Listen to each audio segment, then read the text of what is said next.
Hello everyone, welcome back to my YouTube channel. आज है 10 अगस्त और आज की क्लास के अंदर अपन आप जो फूल पत्ती वाली क्लास है उसी क्लास का रिवीजन करेंगे। तो आज की क्लास है वो वेरी इंपॉर्टेंट होने वाली है। तो चलो आज की क्लास की शुरुआत करते हैं क्वेश्चन नंबर 1 से। भारत सरकार के द्वारा किस देश की मोटुफोवा कंक्रीट वाटर सिस्टर्न परियोजना है जो कि स्वच्छ जल परियोजना है, इसको वित्तीय सहायता देने की घोषणा की है। तो ये तुवालू देश है, उसको भी वित्तीय सहायता दी है। तो मोटुफोरवा जो परियोजना है ये तुवालू देश की स्वच्छ जल आपूर्ति परियोजना है और इसको भारत के द्वारा ही 7 लाख जो अमेरिकी डॉलर है उसकी सहायता दी गई है। तो कितने की दी गई है? तो 7 लाख डॉलर की। तो ये भी याद रख लीजिएगा। तो जो तुवालू देश ये कहाँ पे है? तो ये प्रशांत महासागर के अंदर स्थित देश है।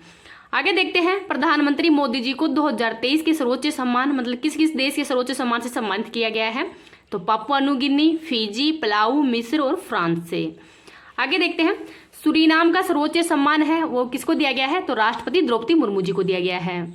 अब देख लेते हैं इंपॉर्टेंट फैक्ट। सतलुज जल विद्युत निगम के द्वारा ही अरुण 4 जल विद्युत परियोजना कहाँ पे स्थापित की गई है? तो नेपाल के अंदर। नेक्स्ट है, महाराष्ट्र सरकार के द्वारा ही मौखी स्वच्छता अभियान के लिए स्माइल एम्बेसडर किसको बनाया गया है? तो सचिन तेंदुलकर को। नेक्स्ट देखते हैं, ओपीएस क्लीन अभियान है ये पंजाब सरकार के द्वारा शुरू किया गया है। आगे देखते हैं, जूनियर एशियाई हॉकी कप पुरुष की विजेता कौन है? तो भारत है और इसका आयोजन कहाँ पे किया गया था? तो ओमान के अंदर ही इसका आयोजन किया गया है। तो ये भी याद रख लीजिएगा, वेरी इंपॉर्टेंट है। इस क्लास की पीडीएफ है वो आपको टेलीग्राम पे मिल जाएगी। टेलीग्राम का लिंक इस वीडियो के ही कमेंट सेक्शन के अंदर पिन कर दूंगी, तो वहां से आप इसकी पीडीएफ प्राप्त कर सकते हैं। अगर आपको ये वीडियो पसंद आ रहा है तो प्लीज आप इसको ज्यादा ज्यादा लाइक एंड शेयर कर देना। अभी तक चैनल को सब्सक्राइब नहीं किया तो चैनल को सब्सक्राइब भी कर लेना। आगे देखते हैं क्वेश्चन नंबर 2। पासेक्स युद्ध अभ्यास है, इसका आयोजन किन किन देशों के मध्य किया जा रहा है? तो भारत और सऊदी अरब के मध्य इसका आयोजन किया गया है और एक नौसेना अभ्यास है। भारत की तरफ से इसमें आईएनएस चेन्नई है वो भाग ले रहा है और इसका आयोजन है वो सऊदी अरब के ही जेद्दा के अंदर इसका आयोजन किया जा रहा है। तो इसको याद रख लीजिएगा, वेरी इंपॉर्टेंट फैक्ट है। आगे है अल मोहद और अल हिंदी अभ्यास है, इसका आयोजन भी भारत और सऊदी अरब के मध्य ही किया जाता है। मालाबार अभ्यास जिसका हाल ही के अंदर आयोजन किया जा रहा है, तो ये भारत, यूएसए, जापान और ऑस्ट्रेलिया के मध्य ही किया जाता है। तो इससे मेरे थोड़ी गलती हो गई थी कल की क्लास के अंदर ही। जो मालाबार अभ्यास है तो इसकी शुरुआत है 1992 के अंदर ही भारत और यूएसए के द्वारा की गई थी, न कि भारत और जापान के द्वारा। जापान है वो 2015 के अंदर इसको में शामिल हुआ था। आगे देखते हैं, इसका आयोजन है वो ऑस्ट्रेलिया में किया गया है और भारत की तरफ से इसमें आईएनएस कोलकाता और आईएनएस सह्याद्री है ये भाग ले रहे हैं। तो इन दोनों को भी याद रख लीजिएगा क्योंकि आजकल ये क्वेश्चन ज़्यादा पूछा जाता है कि इसमें कौन भाग ले रहा है। तो आईएनएस कोलकाता और आईएनएस सह्याद्री ये भाग ले रहे हैं। जबकि जो ये पासेक्स अभ्यास में इसमें कौन भाग ले रहा है? तो इसके अंदर आईएनएस चेन्नई है वो भाग लेगा। आगे और देखते हैं, इंपॉर्टेंट फैक्ट देखते हैं। संयुक्त राष्ट्र महासभा के 78वें सत्र का अध्यक्ष डेनिस फ्रांसिस का संबंध किस देश से है? तो त्रिनाद व टोबेगा से है। आगे है, जूना खटिया गांव का संबंध, तो ये हड़प्पा सभ्यता का प्री शहर है और ये गुजरात के अंदर ही गुजरात राज्य से संबंधित है। लोथल और धोलावीरा ये भी गुजरात राज्य से संबंधित है। पहला प्रीमियर हैंडबॉल लीग 2023 का आयोजन जयपुर में किया गया है और इसकी विजेता महाराष्ट्र बना है। आगे है, विश्व पर्यावरण दिवस कब मनाया जाता है? तो 5 जून को। और 2023 की थीम क्या है? तो प्लास्टिक पोल्यूशन को समाप्त करना ही इस बार की थीम है। और 50वीं वर्षगांठ का आयोजन किस देश के द्वारा किया गया है? तो कोटे डी आइवर है, इसके द्वारा ही इसका आयोजन किया गया है। आगे देखते हैं क्वेश्चन नंबर 3, वेरी इंपॉर्टेंट है। अमेजोन वर्षावन की रक्षा के लिए ही अमेजोन सहयोग संधि संगठन है, इसकी स्थापना कहाँ पे की गई है? तो दक्षिणी अमेरिका महाद्वीप के अंदर ही ब्राजील के अंदर इसकी स्थापना की गई है।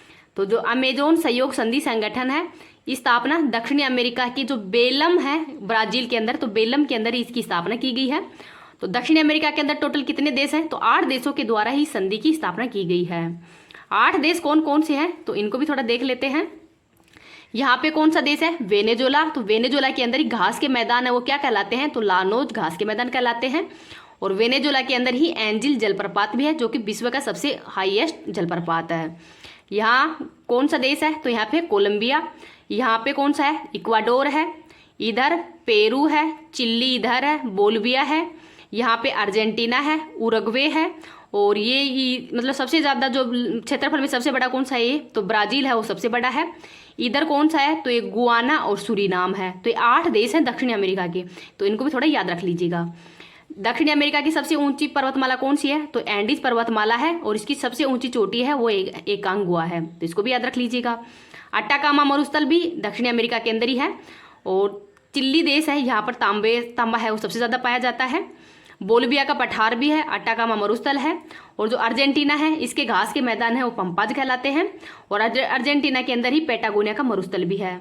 ब्राजील के अंदर जो कॉफ़ी के बागान हैं उनको फेजेंटा कहते हैं, तो इसको भी याद रख लीजिएगा। जो अमेजोन नदी है तो यहाँ पर ही जो अमेजोन वर्षावन है और अमेजोन वर्षावन को पृथ्वी के फेफड़े भी कहा जाता है, तो इसको भी याद रख लीजिएगा। अब आगे देखते हैं कि संधि करने का कारण क्या है, क्योंकि जो 17% जो वन है वो नष्ट हो गए हैं। नष्ट होने का कारण क्या है? तो आग लगने के कारण ये नष्ट हो गए हैं।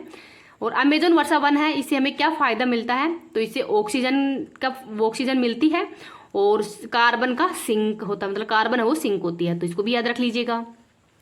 अब देख लेते हैं इंपॉर्टेंट फैक्ट। मणिपुर हिंसा की जांच के लिए ही केंद्र सरकार के द्वारा किसकी अध्यक्षता में जांच आयोग का गठन किया है? तो अजय लांबा की अध्यक्षता में ही। लेवेंडर फेस्टिवल का आयोजन जम्मू कश्मीर में किया गया है। एकता अभ्यास तथा एक्वेरियन अभ्यास है, इसका आयोजन भारत और मालदीव के मध्य किया जाता है। नेक्स्ट है बिपरजोई चक्रवात, अरब सागर के अंदर आया है हाल ही के अंदर। इसका नाम है वो बांग्लादेश ने दिया है और इसका अर्थ होता है विपत्ति या फिर आपदा, तो इसको भी याद रखिए, वेरी इंपॉर्टेंट है ये भी। तो नंबर 4 देखते हैं। मनुष्यों की एक और वंशावली बताने वाली खोपड़ी के अवशेष है वो कहाँ पे खोजे गए हैं?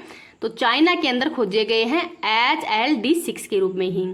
तो ये कितनी पुरानी है? तो 3 लाख साल पुरानी है। किसकी है? तो जीवित बच्चे की एक खोपड़ी है और इसको होमो सेपियंस भी कहा जाता है, अर्थात आधुनिक मानव। तो होमो का मतलब क्या होता है? वंश, और सेपियंस का मतलब जाति। तो द्विनाम पद्धति है, ये किसके द्वारा दी गई है? तो कैरोलस लीनियस के द्वारा ही द्विनाम पद्धति दी गई है। और जो कैरोलस लीनियस है इसको वर्गीकरण का पिता भी कहा जाता है, तो इसको भी याद रख लीजिएगा। अब देख लेते हैं इंपॉर्टेंट फैक्ट। सूरीनाम का सर्वोच्च सम्मान है great order of the chain of the yellow star से किसको सम्मानित किया है? तो राष्ट्रपति द्रौपदी मुर्मू जी को सम्मानित किया है। MV एम्प्रेस पहली क्रूज सेवा का प्रारंभ चेन्नई से श्रीलंका के मध्य किया गया है। आगे देखते हैं। फतेह तथा जो खैबर मिसाइल है इसका सफल परीक्षण ईरान के द्वारा किया गया है। वरुणास्त्र क्या है? तो ये हेवी वेट टोरपीडो है, तो इसको भी याद रख लीजिएगा। अब आगे देख लेते हैं क्वेश्चन नंबर 5। भारत के रक्षा मंत्रालय ने ही उन्नत साइबर सुरक्षा के लिए कौन सा ऑपरेटिंग सिस्टम अपनाया है? तो माया। तो माया क्या है? तो ये एक ऑपरेटिंग सिस्टम है, लॉन्च रक्षा मंत्रालय के द्वारा ही किया गया है। और क्यों लॉन्च किया गया? उद्देश्य क्या है इसका? तो साइबर सुरक्षा को बढ़ावा देना। और ये एक चक्रव्यूह है जो कि एंटी मालवेरी है और इसका काम क्या है चक्रव्यूह का? तो ये हैकर्स है इनको रोकने का काम भी करता है, तो इसको भी याद रख लीजिएगा। आगे देखते हैं इंपॉर्टेंट फैक्ट। भारतीय भूवैज्ञानिक सर्वेक्षण का नया महानिर्देशक किसको बनाया है? तो जनार्दन सिंह को।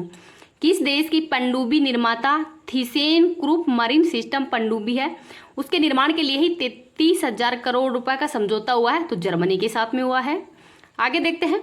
विश्व टेस्ट चैंपियनशिप 2023 की विजेता टीम ऑस्ट्रेलिया है, उप विजेता भारत है और ये आपकी बार सेकंड बार हुआ है। पहली बार का भी जो विजेता है वो न्यूजीलैंड था और उप विजेता भारत है। आगे देखते हैं। कारी इसाद आम को GI टैग ये कर्नाटक को दिया गया है। नेक्स्ट देखते हैं क्वेश्चन नंबर 6। भारत सरकार के द्वारा ही किस क्षेत्र में गुड मैन्युफैक्चरिंग प्रैक्टिस का मानक अनिवार्य किया है? तो दवा निर्माण क्षेत्र है वहां पर किया गया है। तो जो गुड मैन्युफैक्चरिंग जो प्रैक्टिस है उसके अंदर ही दवा निर्माण क्षेत्र में इसको अनिवार्य कर दिया गया है। GMP का काम क्या है? तो अच्छी भावना के साथ में उत्पाद तैयार करना, अच्छी क्वालिटी देना, प्रोडक्ट को सेफ रखना, कर्मचारियों को ट्रेनिंग देना और जोखिम का मैनेजमेंट करना ही इसका प्रमुख कार्य है। अगर किसी कंपनी का कारोबार है वो 250 करोड़ रुपए से अधिक का है तो उसको 6 माह के भीतर ही GMP है वो लागू करना होगा। और अगर किसी कंपनी का जो कारोबार है वो 250 करोड़ से कम का है तो उसको 1 साल के भीतर ही GMP है वो लागू करना होगा, तो उसको अनिवार्य होगा 1 साल के भीतर। अब देख लेते हैं इंपॉर्टेंट फैक्ट। भारत सरकार के द्वारा किसकी अध्यक्षता में ही मणिपुर शांति समिति का गठन किया है? तो अनुसुईया जो मणिपुर की गवर्नर है उनकी अध्यक्षता में किया है और जो जांच समिति है वो अजय लांबा की अध्यक्षता में की है। नेक्स्ट है। फ्रेंच ओपन टेनिस टूर्नामेंट पुरुष का विजेता नोवाक जोकोविच है जो कि सर्बिया के रहने वाले हैं और महिला के अंदर विजेता है ईगा स्वीटेक जो कि पोलैंड की खिलाड़ी है। नेक्स्ट है। पहला खेलो इंडिया जनजातीय खेल महोत्सव का आयोजन भुवनेश्वर में किया गया है। ईवोल क्या है? तो ईवोल मिशन है ये सिडबी के द्वारा ही शुरू किया गया है इलेक्ट्रिक व्हीकल को बढ़ावा देने के लिए, तो इसको भी याद रख लीजिएगा, वेरी इंपॉर्टेंट है। आगे देखते हैं क्वेश्चन नंबर 7। भारत में पहले मानव युक्त महासागर मिशन के लिए ही कौन सी पनडुब्बी का विकास किया गया है? तो मत्स्य 600 पनडुब्बी है, इसका निर्माण किया गया है। तो पहला मानव युक्त महासागर मिशन जो कि समुद्रयान के अंदर ही भेजा जा रहा है, इसमें मनुष्य को समुद्र की गहराई के अंदर भेजा जाएगा और ये पृथ्वी विज्ञान मंत्रालय के द्वारा ही भेजा जाएगा, जिसके मंत्री किरण रिजिजू हैं। और पनडुब्बी का नाम क्या है? मत्स्य 6000। तो ये 6000 मीटर की गहराई के अंदर ही इसको भेजा जा रहा है। इसमें 3 लोग जाएंगे जो कि 12 घंटे तक इस गहराई के अंदर रहेंगे। और ये कब तक शुरू होगा? तो 2026 तक ये शुरू होगा। और लॉन्च कहाँ से किया जाएगा? तो चेन्नई से इसको लॉन्च किया जाएगा। तो ये भी याद रख लीजिएगा। अब देखते हैं कि निराक्षी क्या है। तो पानी के अंदर ही जो बारूदी सुरंग है, इसका पता लगाने के लिए ही निराक्षी शुरू की गई है। L-99 तो ये दक्षिणी कोरिया के द्वारा ही खोजा गया है, सुपर कंडक्टर है जो कि कमरे के तापमान पर ही है। आगे है टाइटन पनडुब्बी। तो इसको किस कंपनी के द्वारा, मतलब टाइटेनिक जो मलबा है उसको देखने के लिए ही अटलांटिक महासागर के अंदर गए थे, जो कि इस पनडुब्बी के अंदर ही डूब गए, वो भी मलबा ही बन गए हैं। आगे देखते हैं इंपॉर्टेंट फैक्ट, कृषि महोत्सव राज्य का आयोजन उड़ीसा में किया गया है। प्रोजेक्ट काटरू का विकास IIT मद्रास के द्वारा ही किया गया है, मोबाइल स्मार्ट वायु प्रदूषण मॉनिटरिंग सिस्टम के लिए ही। नेक्स्ट देखते हैं अंतर्राष्ट्रीय मरुस्थलीकरण और सूखे के खिलाफ दिवस 2023 है, ये कब मनाया गया है? तो 17 जून को मनाया गया है। इसको भी याद रख लीजिएगा, वेरी इंपॉर्टेंट है। आगे देखते हैं 4th राष्ट्रीय जल पुरस्कार 2023 के तहत ही सर्वश्रेष्ठ राज्य की श्रेणी में प्रथम पुरस्कार है वो मध्य प्रदेश को दिया गया है। भारत का रक्षा मंत्रालय के द्वारा ही किस देश के प्रीडेक्टर MQ-9B सशस्त्र ड्रोन है वो खरीदने के लिए समझौता किया है? तो USA से। आगे देखते हैं क्वेश्चन नंबर 8। यूरोपीय यूनियन की क्लाइमेट सर्विस कोपरनिकस ने ही किस माह को इतिहास का सर्वाधिक गर्म माह घोषित किया है? तो जुलाई महीने को ही सबसे गर्म माह घोषित किया है। तो जो कोपरनिकस है ये यूरोपीय यूनियन की क्लाइमेट कंपनी है और जो ग्लोबल वार्मिंग का दौर है वो समाप्त हो गया है और अब है वैश्विक उबाल का दौर शुरू हो गया है। तो ये इसके अंदर ही बताया गया है। तो जब टेम्परेचर अधिक होता है तो दाब है वो कम हो जाता है, जिससे कि निम्न वायु दाब का केंद्र बन जाता है और वर्षा की संभावना वो हो जाती है। तो इसको भी याद रख लीजिएगा। अब देख लेते हैं इंपॉर्टेंट फैक्ट, 2021 का गांधी शांति पुरस्कार से किसको सम्मानित किया है? तो गीता प्रेस को दिया गया है और ये गीता प्रेस गोरखपुर को। आगे है अंतर्राष्ट्रीय योग दिवस 21 जून को मनाया गया है, कौन से क्रम का है? तो 90वें क्रम का है और 2023 की थीम है वसुदेव कुटुंबकम के साथ में योग। आगे देखते हैं कौन सी भारतीय विमानन कंपनी एयरबस से ही 500 विमानों को खरीदने के लिए समझौता किया है? तो इंडिगो के साथ में। आगे देखते हैं रो का नया प्रमुख किसको बनाया गया है? तो ये आपको कमेंट सेक्शन के अंदर बताना है। आगे देखते हैं क्वेश्चन नंबर 9। एशियाई युवा और जूनियर भारोत्तोलन चैंपियनशिप 2023 का आयोजन कहाँ पे किया गया है? तो ग्रेटर नोएडा भारत के अंदर इसका आयोजन किया गया है और ये पहली बार आयोजन किया जा रहा है। तो महिला कैटेगरी के अंदर ही पहले स्थान पर उज्बेकिस्तान है और सेकंड स्थान पर भारत है। तो भारत के द्वारा टोटल 8 गोल्ड मेडल जीते गए हैं, जिसमें टोटल पदक है वो 42 है। तो टोटल 42 पदक जीते गए हैं, जिसमें 8 गोल्ड है। अब देख लेते हैं इंपॉर्टेंट फैक्ट, INS कृपाण किस देश को उपहार में दिए जाने की घोषणा की है? तो वियतनाम को। USA का आर्टेमिस मिशन समझौते का ही 27वां सदस्य देश कौन बना है? तो भारत बना है। आगे है ऑर्डर ऑफ द नाइल से किसे सम्मानित किया है? तो प्रधानमंत्री नरेंद्र मोदी जी को ही सम्मानित किया है, जो कि मिस्र का सर्वोच्च सम्मान है। आगे देख लेते हैं साहित्य अकादमी ने ही हिंदी भाषा को बाल साहित्य पुरस्कार से किसको सम्मानित किया है? तो सूर्यनाथ सिंह को। हिंदी का साहित्य अकादमी पुरस्कार बद्री नारायण को दिया गया है तुमड़ी के शब्द के लिए ही। तो ये भी इंपॉर्टेंट क्वेश्चन है, इसको भी याद रख लीजिएगा, वेरी इंपॉर्टेंट है। क्वेश्चन नंबर 10 देखते हैं भारतीय चावल अनुसंधान संस्थान के द्वारा ही मृदा परीक्षण की पोर्टेबल डिवाइस भू विजन को कहाँ पे लॉन्च किया गया है? तो हैदराबाद के अंदर इसको लॉन्च किया गया है। तो इसके अंतर्गत ही 30 मिनट के अंदर ही 12 सोइल है उनका टेस्ट किया जाएगा और इनका रिजल्ट है वो मोबाइल पर आ जाएगा। तो मृदा के अंदर ही NPK का मान कितना होना चाहिए? तो 4:2:1 के रूप में होना चाहिए। आगे देखते हैं प्रधानमंत्री मोदी जी के द्वारा ही राजस्थान के अंदर यूरिया गोल्ड लॉन्च किया है, जो कि सल्फर लेपित यूरिया है। नेक्स्ट देखते हैं इंपॉर्टेंट फैक्ट, द योग सूत्र फॉर चिल्ड्रन नामक पुस्तक की लेखक या लेखिका कौन है? तो रूपा पाई है। विश्व आर्थिक मंच के ही ऊर्जा संक्रमण सूचकांक 2023 में भारत का कौन सा स्थान है? तो 67वां है। केंद्र सरकार ने ही वैकल्पिक उर्वरकों को बढ़ावा देने के लिए ही किस योजना को मंजूरी दी है? तो PM प्रणाम योजना को मंजूरी दी है। आगे है क्वेश्चन नंबर 11, इराक ने होमोसेक्सुअलिटी शब्द के इस्तेमाल पर पाबंदी लगा दी गई है।